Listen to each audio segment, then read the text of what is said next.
High, good morning সবাইকে। কেমন আছো তোমরা? শুভম যেদিন অফিস যাবে সেদিন সকাল থেকে উঠেই ভাবি কী যে ওকে ব্রেকফাস্টে করে দেব। তো ফ্রিজে ব্রেড রাখা ছিল, তাই ভাবলাম ডিম টোস্টই করে দিই। এই গ্রেটারগুলো ভীষণ ভালোভাবে পেঁয়াজ ও লঙ্কা ঝিরিঝিরি করে কাটা যায়।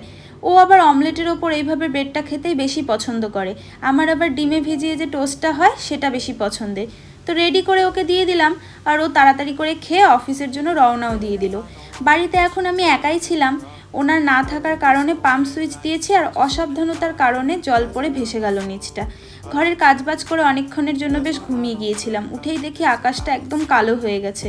তারপর বিকেলে ফোনটা স্ক্রল করছিলাম, আর বিকেল হলেই তো মনটা কী খাবো করে, তাই একটু ঝালঝাল করে ভেজিটেবল চাউমিন বানিয়ে নিলাম। টিভিতে আমার ফেভারিট কার্টুন চালিয়ে চাউমিনটা এনজয় করলাম। তোমরা কি সিনচান পছন্দ করো? কমেন্ট করে জানিও। রাতের ডিনারও রেডি করে নিলাম। সবাই ভালো থেকো, সুস্থ থেকো, সাবধানে থেকো। আজ আসি, দেখা হচ্ছে কাল।